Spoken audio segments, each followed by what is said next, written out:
여러분의 아침을 함께합니다. 94.5MHz YTN 뉴스 FM 신율의 출발 새아침.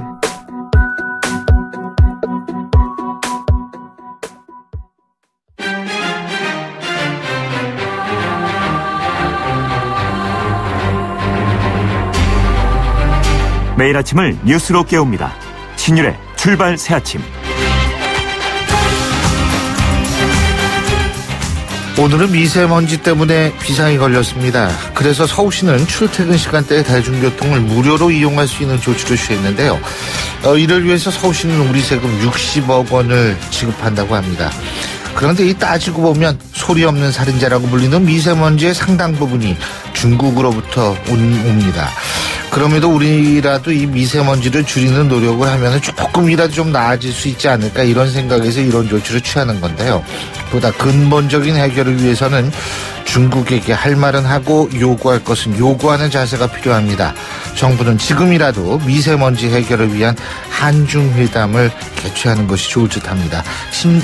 자, 그리고요.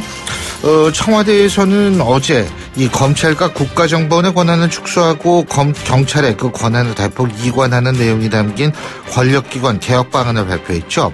하지만 청와대안을 실행시키려면 대대적인 법률 손질이 필요해서 이제 공은 국회로 넘어왔다는 분석이 나오는데요. 한국당이 강하게 반대하는 상황 속에서 국회의 동의를 이끌어낼 수 있을지 일부에서 캐스팅 보트를 쥐고 있는 국민의당 입장 들어볼 텐데요. 잠시 후 국민의당 박지원 전 대표 만나보겠습니다. 지난 2008년 BBK 특검을 맡았던 정호영 전 특검, 다스의 120억 원 횡령 수사를 제대로 하지 않았던 이유로 검찰에 고발이 됐었죠. 그런데 어제 기자회견을 열고서 자료를 넘겼지만 검찰이 추가 수사를 하지 않았다고 밝혔는데요. 검찰의 정호영 전 특검을 고발한 참여연대의 입장 잠시 후 2부에서 들어보겠습니다. 오늘 3부에는 매주 월요일 함께하는 두 분이죠. 데일리안의 이종곤 논설실장, 두문정치전략연구소 서영우 소장 두 분과 정치권의 이슈 자세히 짚어보겠습니다. 1월 15일 월요일 아침이죠. 신율의 출발새 아침 광고 듣고 시작합니다.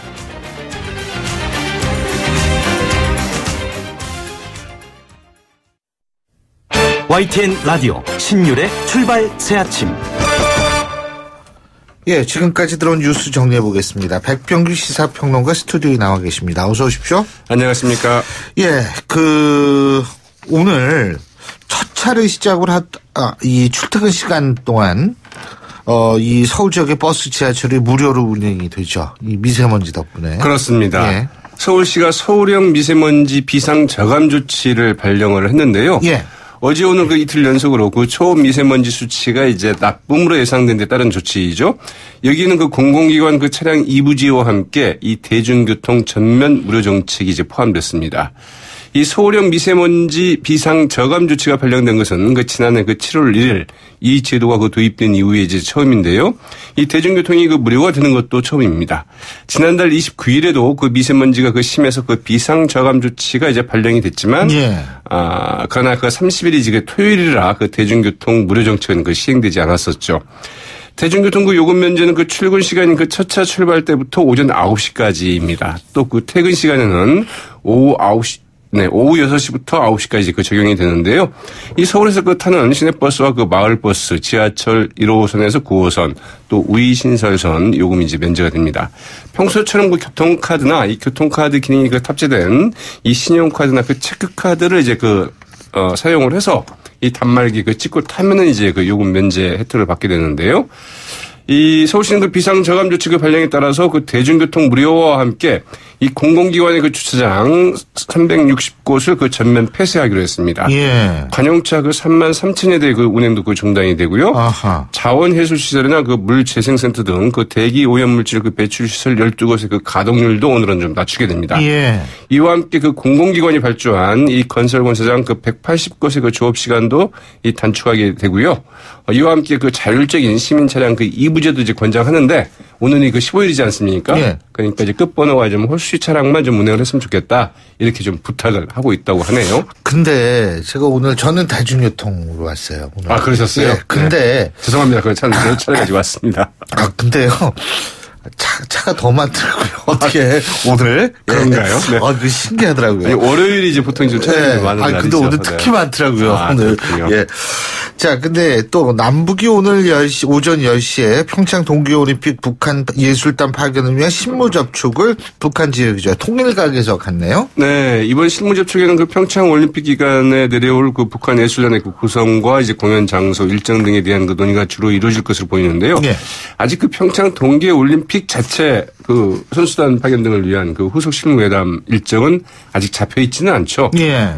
예술단이 이제 방남 문제가 파견 문제가 먼저 논의가 되는 건데 특히 이제 그 북한판 그 걸그로 불리는 그 모란봉악단이 예술단에 그 포함될지 여부가 좀 주목이 되고 있죠.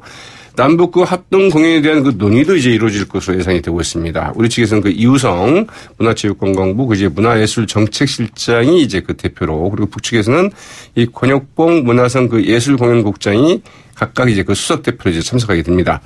북측 대표단의 그 현송월 모란봉 악단장이 이제 포함되어 있고 어제 교체돼 그 대표단에 합류한 그 안정호 예술단 그 무대 감독도 모란봉 악단 그 창작실 부실장으로 이렇게 추정이 되고 있어서 모란봉 악단이 추측이 된 북한 예술단이 오지 않겠는가 이제 이런 관측들이 좀 많이 있죠. 그런데 지금 북한 매체들이 이제 상당히 그 문재인 대통령의 신년사를 문제 삼고서 또 비난을 시작을 했고요. 이게 참 그런데 근데 그 김정은의 신년사 이후에 대남 비방을 조금 자제했었는데 이게 좀 태도가 바뀌었다 이런 점이 있는데 이 남북 고위급 회담에서 또 이산가족 상봉 전제 조건으로 2016년 탈북했던 중국 내 북한 음식점 여정원들 송환 이 문제도 요구한 것으로 지금 일본 교도통신인가요? 여기서 네, 보도를 하고 있죠. 그래서 이 남북 관계가 항상 이 좀 폭탄을 안고 있고 여러 가지 말하자면은 이 지뢰들이 많다. 이제 이렇게 볼 수밖에 없는 이런 상황을 좀 보여주는 게 아닌가 싶은데요. 이 조선 그 중앙통신과 그 조선 중앙방송 어제 이제 그 남조선 당국은 그 착각하지 말아야 한다. 이런 제야의 그 기사를 통해서 이 문 대통령의 그 신년 기자회견 당시에 언급을 거론한 뒤에 화해 국면에 찬물을 끼는 온당치보단 망언이 튀어나와서 그 사람들을 그 아연 실망케 하고 있다. 대화 상대 앞에서 좀 무례하다. 이렇게 좀 비난을 했습니다. 문재인 대통령 실명을 직접 거론하지는 않았고요. 남한 당국자라고. 당국자라는 이제 표현을 썼죠. 또 아직은 그 모든 것이 그 시작이 불과하다. 그 겨울철 올림픽 경기대회에 그 참가할 우리 대표단을 태운 열차나 버스도 아직 평양에 있다. 이런 것을 알아야 된다. 이제 이렇게 얘기를 했다고 하죠. 그러니까 평창 동계올림픽 그 참가 결정 번복 가능성까지 그 시사한 것 아니냐. 네. 이제 이런 풀이도 가능한 대목인데 그러나 이제 그 북한의 그 공식 기구의 그 성명이나 논평이 아닌 이 관영 매체 보도라는 형식으로 미루어서 북한이 뭐 정말 이제 그렇게까지 나오지는 않지 않겠는가 이제 이렇게 좀 추정이 되고 있습니다. 좀 지켜봐야 될 것 같은데요. 자기들이 아쉬운 거 아니에요? 평창 올림픽 오는 거? 그러니까요. 선전장이자 뭐 이런 식으로 하는 거? 네, 이제 그 트럼프 미 대통령이 참 공이 컸다. 이제 이렇게 말한 게 이제 특히 이제 아마 신경을 좀 거슬렸던 것 같아요. 계속하겠다. 문재인 대통령이 그랬잖아요. 그렇죠. 네, 이제 아마 이런 부분들이 문제가 됐고. 그 다음에 이제 일본 교도통신의 보도였는데요. 그 북측이 우리 고위급 회담 당시에 이산가족 상봉을 논의할 적시자 회담 청사 조건으로 북측이 탈북 여정업원의 송환을 요구했다고 이제 보도를 했습니다. 복수의 북한 소식통의 말을 인용해 보도를 한 건데 통일부 또한 이 보도 내용이 사실인지 여부에 대해서는 밝히지 않았지만은 조명균 통일부 장관이 고위급 회담 직후 브리핑에서 여정업원 송환 문제가 테이블에 오른 것은 뭐 사실이다. 이렇게 좀 인정한 바 있었죠. 참 집요해요. 네? 그렇습니다. 네. 진짜 아주. 근데 그리고 또 어제 청와대가 권력기관 개혁 방안을 발표를 했는데 경찰이 엄청 커졌어요.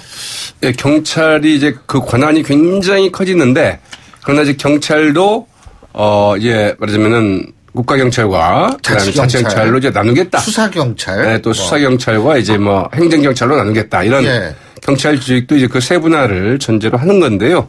어떻든 뭐 서로 이제 상호 권력기관 간의 균형, 견제 이걸 이제 기본 원칙으로 하고 있는데 조국 청와대 민정수석이 직접 나섰죠. 이미 발표됐던 검찰의 1차 수사 제안과 국가정보원의 대외 안보정보원 개편 이런 개혁안 골자에 이어서 경찰청 산하에 그 안보 수사처를 뭐 설치한다거나 경찰의 그 검사 수사 방안 등을 그 추가해서 이제 발표를 하는 것입니다. 오늘 이제 국회 그 사법개혁특별위원회의 그 첫 번째 그 전체 회의가 열리게 됐는데 이를 앞두고 문재인 대통령의 그 핵심 공약인 권력기관 개혁의 그 단위성을 일단 강조를 하고 예. 국회에 이제 관련 논의를 좀 압박하기 위한 것으로 좀 풀이되고 있기도 하죠. 이 권력기관 그 개편 방안을 보면은 검찰은 그 고위공직자 비리 수사처에 그 고위공직자 수사를 그 이관하는 한편 이 특수수사를 제외한 그 직접 수사는 대폭 좀 축소하는 방향입니다. 국정원은 이 국내 정치와 그 대공수사에서 그 완전히 손을 떼고 대북 해외 기능만 그 전담하도록 이제 하고 있고요. 경찰은 이제 그 안보 수사처를 그 신설해서 그 국가정보원의 그 대공수사권을 넘겨받고 말씀하신 것처럼 그 자치경찰제 도입과 함께 경찰의 기본 기능을 그 수사와 행정으로 분리해서 예. 이 권한을 좀 분산하겠다. 이게 이제 이번 그 발표된 청와대 개혁 방안의 이제 주요 골자입니다. 자, 여기에 대한 정치권의 반응. 자, 지금 박지원 국민의당 전 대표로부터 한번 들어보죠. 오늘 백병규 평론가님하고는 여기서 작별을 하고요. 제가 내일 개인적인 사정으로 좀 방송을 못하게 되는데 우리 백병규 평론가님께서 또 직접 방송을 진행을 해주시게 돼가지고 잘 좀 부탁드린 말씀을 드리겠습니다. 제가 그거 잘 해야 될 텐데요. 아유, 원래 걱정부터 좀 앞서고 있습니다. 오늘 말씀 잘 들었습니다. 고맙습니다. 네, 고맙습니다. 예, 지금까지 백병규 시사평론가였습니다.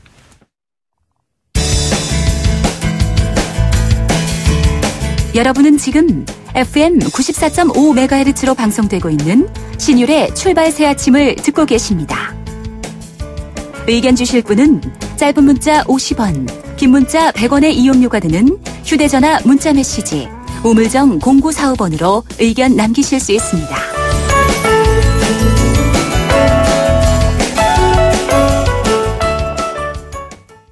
자, 제가 지금 방금 말씀을 드렸습니다만 어제 청와대가 발표한 권력기관 개혁 방안 여기에 대한 입장 캐스팅 보트를 쥐고 있죠. 국민의당 입장을 한번 들어보겠습니다. 국민의당 박지원 전 대표 전화 연결하겠습니다. 대표님 안녕하십니까?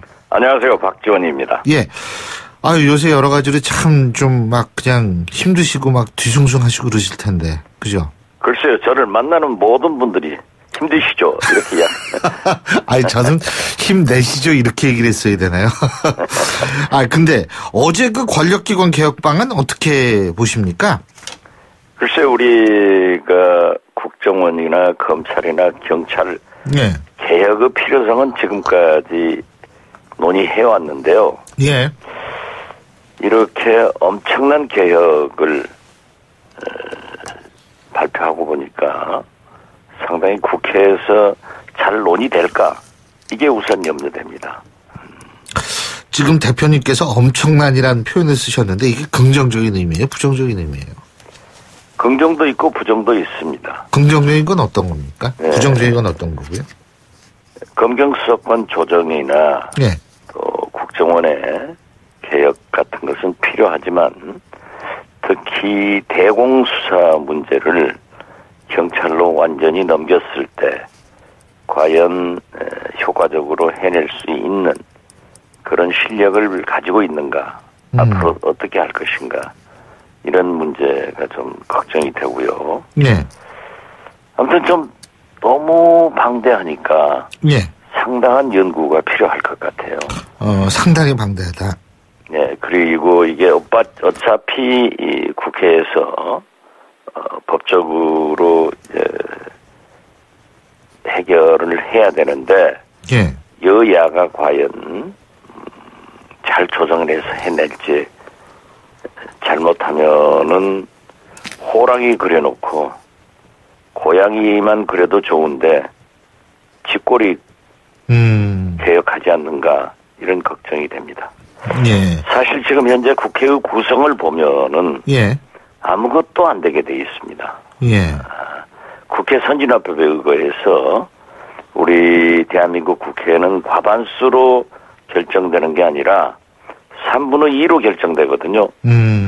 그렇기 때문에 어떤 당도 180석의 영향력을 가지고 있지 못합니다. 예. 그래서 과연 개헌이고 이런 검찰, 국정원, 경찰 개혁이 잘 이루어질까 하는 것에 대해서는 저는 좀 부정적으로 봅니다. 그렇군요. 근데 국민의당이 동조를 하면은 어떻게 됩니까? 이게 국민의당이 동조를 하면은 과거에는 예. 정의당까지 공조를 해줘야 그렇죠. 정의당 뭐 하겠죠. 예, 군 되는데 지금 이제 국민의당이 잘 아시다시피 예. 명제경각 아닙니까? 예. 그래서 국민의당이 분열돼 버리면은 어려워지죠.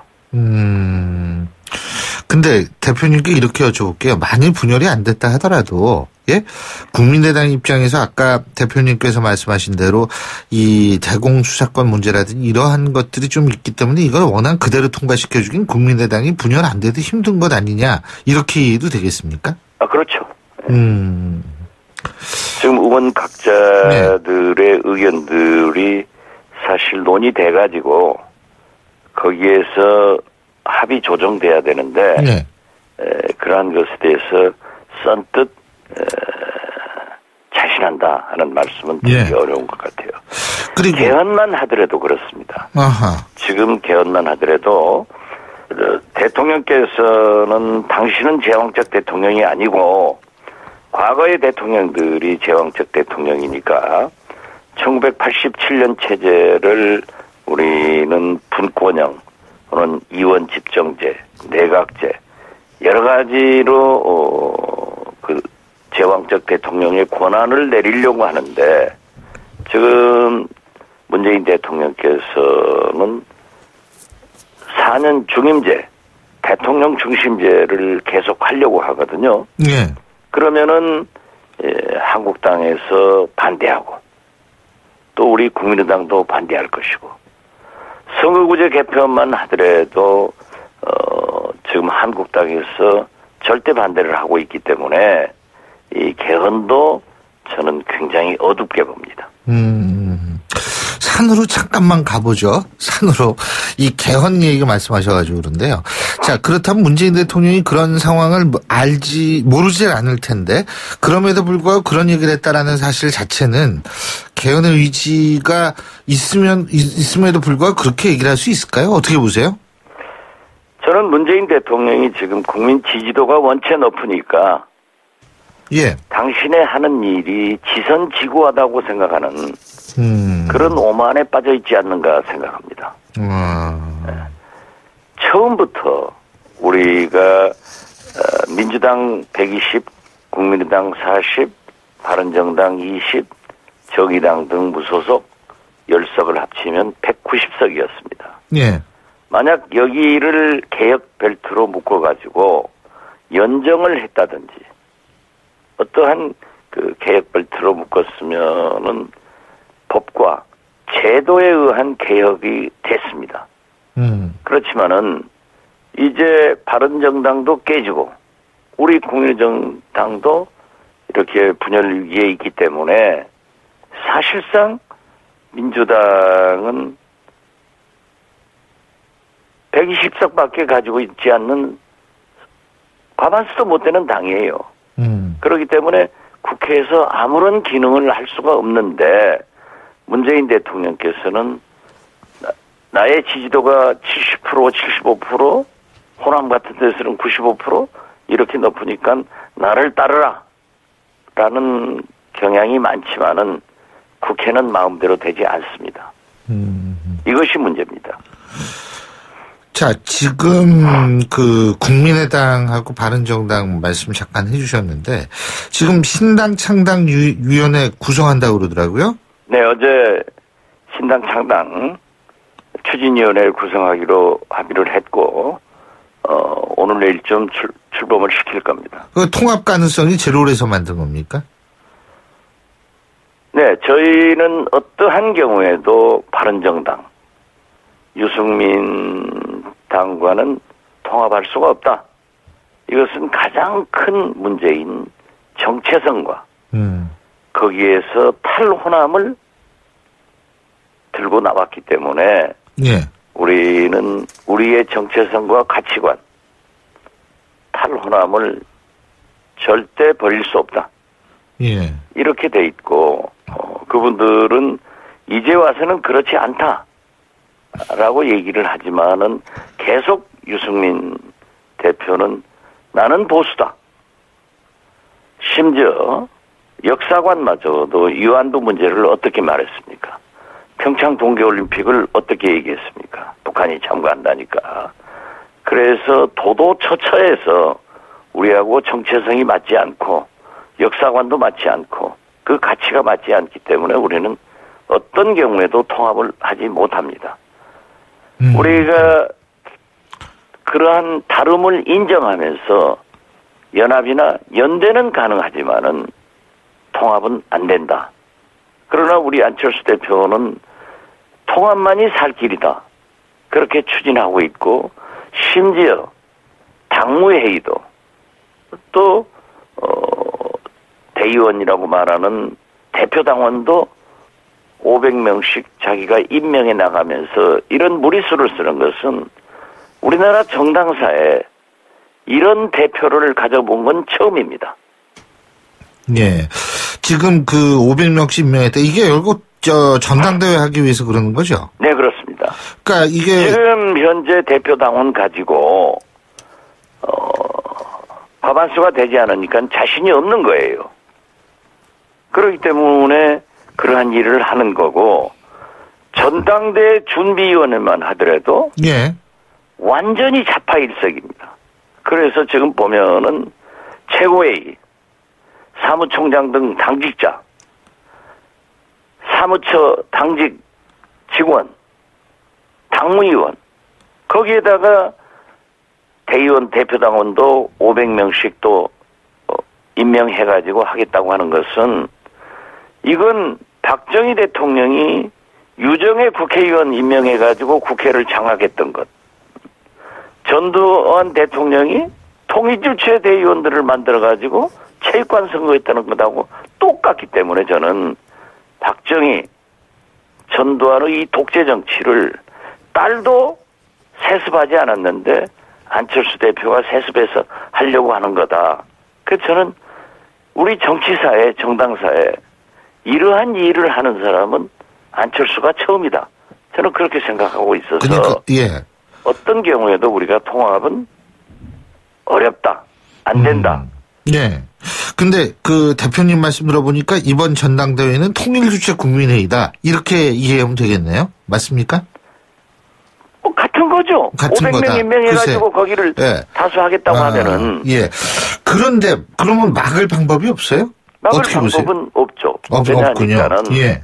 지금 오늘 또 어제 엊그제 기습적으로 그렇게 열어가지고 예. 출입 못 시키게 문 닫아놓고 했는데 오늘 또 당무회의를 열면서 비공개로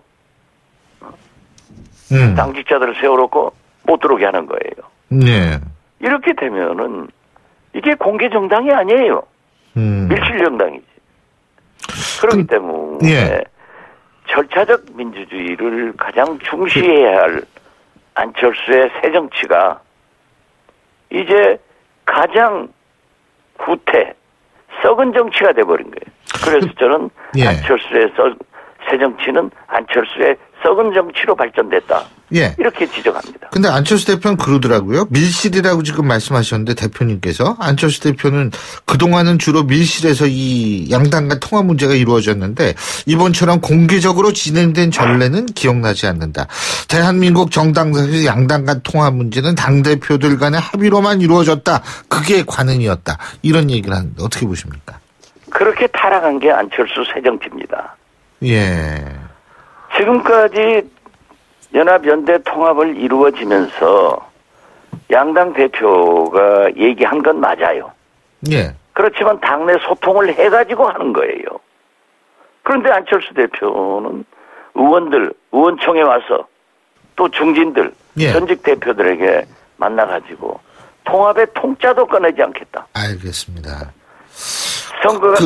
선거 때 가면은 연대는 검토해보겠다. 우리도 연합연대 하자. 이렇게 했는데 거짓말을 하고 소통했다고 하는 그 뻔뻔함은 그걸 어떻게 세상이 다 아는 것을 그런 정도 얘기를 하는 거 보면은 진짜 새 정치가 썩은 정치 됐다니까요. 근데 만약 그렇다면 안철수 대표의 정치적 미래는 어떻게 될 거라고 보세요? 대표님께서 보실 때? 그런 정치를 해가지고 예. 안철수 대표는 한마디로 새 정치, 제4차 산업혁명을 준비해서 이루어내는 미래에 포커스를 맞춘 정치였는데 이제 과거 박정희 전두환 정치, 용팔이 전당대, 정운갑 정당대를 하겠다고 하면은 미래가 있겠습니까? 국민이 한 번 속지 두 번 속지 않아요. 그러니까 정치적 미래가 없고 그냥 끝날 것이다 이렇게 보시는 거예요? 저는 그렇게 봅니다. 예. 알겠습니다. 근데 안철수 대표는 생각이 조금 다른 것 같은데 어떤 생각한다고 보세요? 그 생각이 예. 바른 생각을 가져야 국민들로부터 지지를 받지. 바른 생각을 가져야 예. 당원들로부터 통합에 대한 지지를 받지. 알겠습니다. 그렇게 꼼수 생각을 가지고 예. 그러한 과거로 회귀한 알겠습니다. 그런 방식을 그런 썩은 정치로 돌아가가지고 내가 옳다라고 하면은 미래가 있겠습니까? 예, 잘 알겠습니다. 예, 오늘 말씀 여기까지 듣겠습니다. 고맙습니다. 네, 감사합니다. 예, 지금까지 국민의당 박지원 전 대표였습니다. 신율의 출발새 아침 1부 순서 여기서 줄이고요. 잠시 뒤 2부에서 뵙겠습니다. 소통의 아침을 여는 공정한 목소리. 신율의 출발 새 아침. 신율의 출발새 아침 2부 순서 먼저 광고부터 듣겠습니다. YTN 라디오 신율의 출발 새 아침. 자동차 부품회사 다스의 120억 원 횡령 정황을 파악하고도 제대로 수사하지 않았다는 이유로 이 참여연대 등 시민단체로부터 검찰에 고발된 정호영 전 BBK 특검이 특별검사가 어제 기자회견을 가졌습니다. 그리고 이 다스 관련 의혹에 대해서 정면 반박을 했습니다.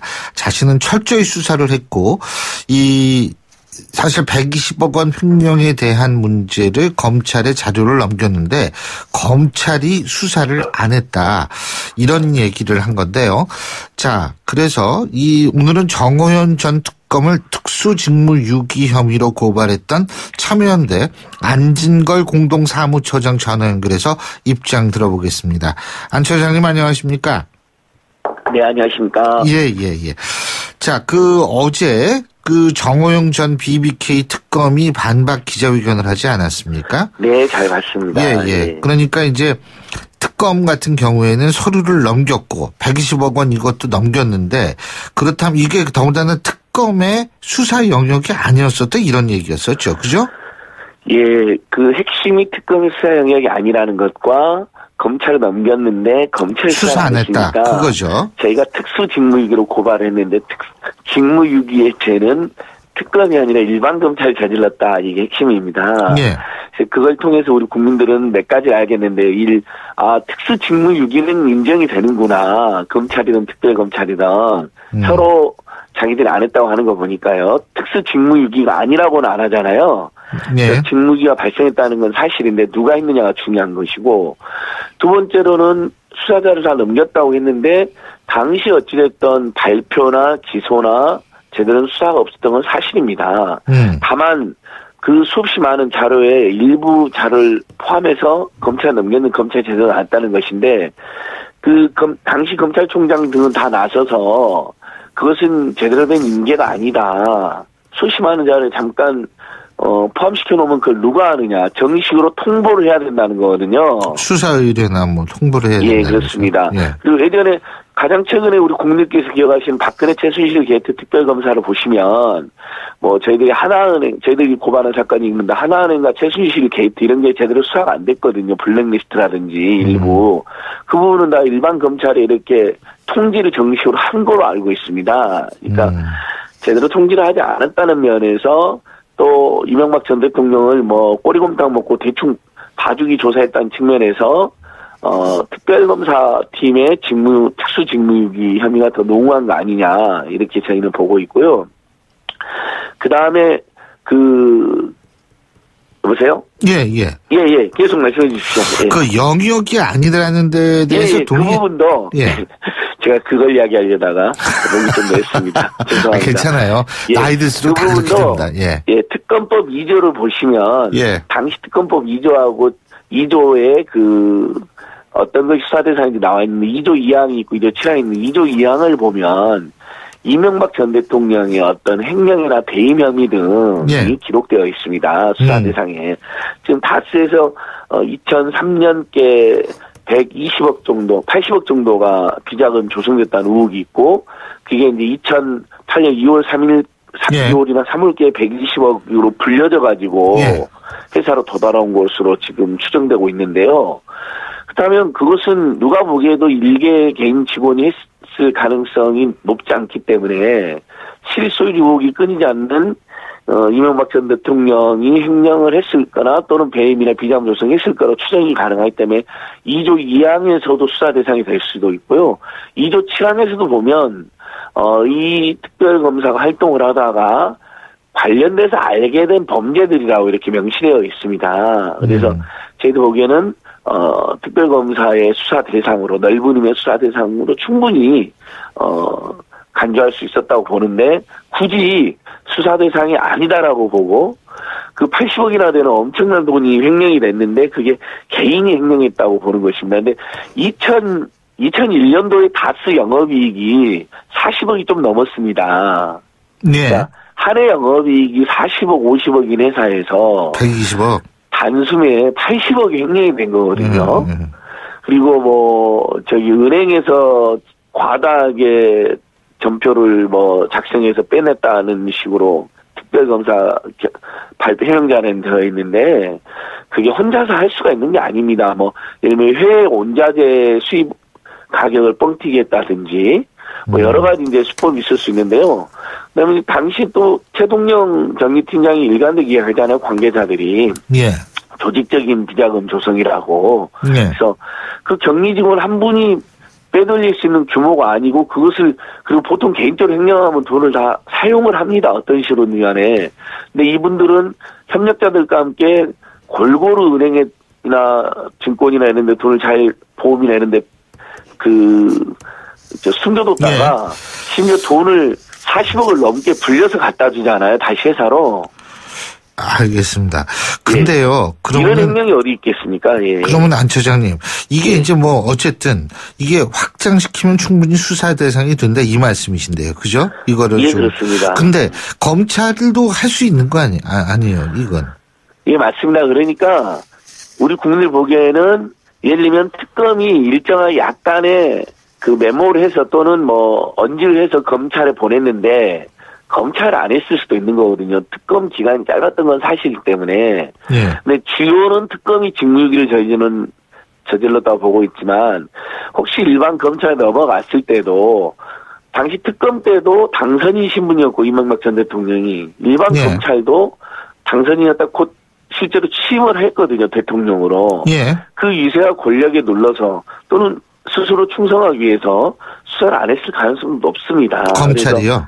예, 이번에 동부지검에 저희가 고발해놨기 때문에 다스의 실소유자가 누구냐, 의혹 단계이긴 하지만 이명박 전 대통령 것이라는 증언과 진술 정황이 지금 쏟아지고 있는 것이고 그것을 충분히 파악했을 특별검사와 또 일반 검찰 일부가 나 몰라라 봐주기 또는 알아서 은폐했을 가능성이 매우 높기 때문에 이번만큼은 동부지검 특별한 수사팀에서 모든 걸 밝혀내야 된다고 지금 보고 있습니다.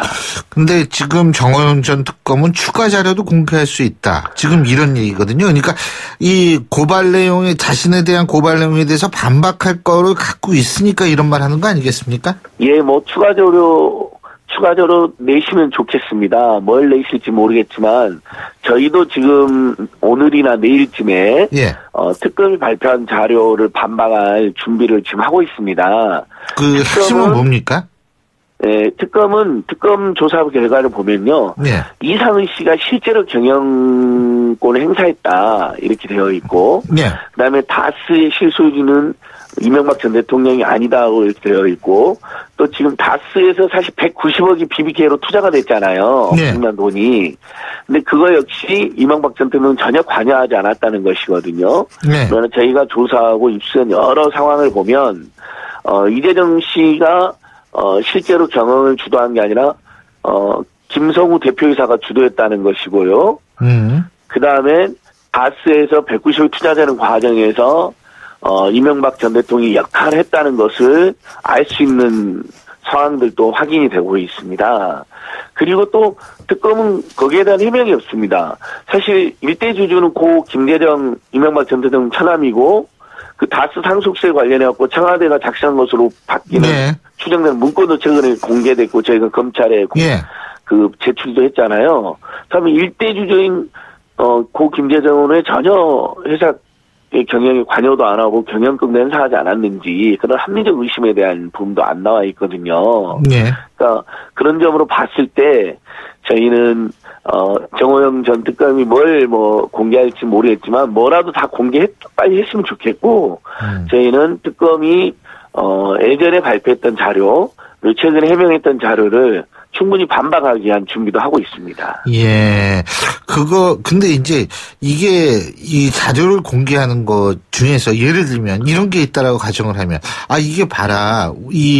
우리는 검찰한테 이걸 넘겼다라는 구체적인 더 자료가 그런 게 나오면 또 이 문제 지금 쭉 설명하신 거하고 또 다른 차원의 문제 되는 거 아니에요?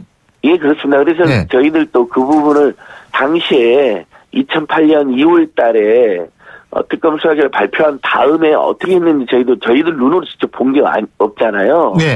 그러니까 분명한 것은 특수 직무유기가 발생했는데 그걸 특검이 주도했는지 일반 검찰이 주도했는지는 향후에 밝혀질 내용이지만 지금까지 상황으로는 우리 국민들이나 저희들이 보기에 어쨌든 특별검사가 많은 걸 확인하고 120억이나 도는 데니 당시 횡령 상태에 있었다는 거 확인하고 처벌도 안 하고 그리고 일반 검찰에 제대로 통지도 안 된 것으로 지금까지는 추정이 된다는 거죠. 그리고 어쨌든 특검이든 일반 검찰이든 그게 비자금이었던 심지어 100번을 양보해서 개인 횡령이었다 하더라도 80억을 횡령해갖고 120억으로 불려오는 횡령이 없을 뿐더러 있다 하더라도 기소를 아무도 안 한 거로 봤을 때 만약 그 사람을 기소했을 때 개인 횡령이 아니니까 근데 이건 개인 횡령이 아닌데 나한테 죄를 뒤집어 씌우고 있다는 폭로가 나올 거 아닙니까? 사람이 보통 구속이 되거나 기소가 되면 자기가 아니면 자기가 아니라 말을 하잖아요. 그러면 문제가 커지잖아요. 그럼 실소유주가 누구냐? 그 돈을 조성한 게 이렇게 되니까 양쪽 다 묻어버렸다. 이렇게 보는 게 팩트일 것이고 다만 그것을 밝혀낸 특검이 제대로 발표도 통지도 기소도 안 한 걸 봤을 때 특검의 죄가 더 무거운 거 아니냐 이런 추정까지는 저희들이 지금 하고 있는 것이죠. 그렇군요. 어쨌든 지금 참여연대에서는 이명박 정부의 비리 의혹 제기 활동을 꾸준히 해오시고 계신데 앞으로 어떤 활동 계획이 있으십니까? 제가 이 문제에 관심을 가지게 된 것은 이건희 전 회장도 그렇고 이명박 전 대통령도 그렇고 참여연대자하고 비자금 운영에 자꾸 불법이나 비리 저질렀던 의혹이 끊이지 않기 때문에 한 번은 이런 악순환을 끊자는 것이고 특히 기업에서 온갖 비리를 저지르는 사람이 대통령까지 됐다는 의혹이 있기 때문에 앞으로 다시는 기업에서 비리를 저지르는 사람들이 권력을 탐하지 못하도록 처벌받아야 될 사람이 공적이고 국민을 대표하는 업무를 한다는 건 말이 안 되잖아요. 그래서 제가 나서게 된 것이고 청와대 작성한 것으로 보이는 상속세 관련 문건 민간 기업의 일이고 대통령 아무 상관없는 일이면 청와대에서 그런 문건을 작성할 일도 없고 얼마 전에 공개된 그 BBK 환수 과정에서 LA 총영사의 요청상이라는 청와대 문건도 작성할 리가 없잖아요. 그런 부분들을 저희는 최대한 앞으로 새롭게 입수되는 자료들과 함께 공개하고 반드시 이번에는 진상을 진행해서 잘 알겠습니다. 우리 사회가 정말 한 단계 더 투명하고 합리적인 사회로 갈 수 있도록 노력하겠습니다. 오늘 말씀 잘 들었습니다. 고맙습니다. 고맙습니다. 참여연대 안진걸 공동사무처장이었습니다. 2부 순서 여기서 줄이고요. 3부에서 뵙죠.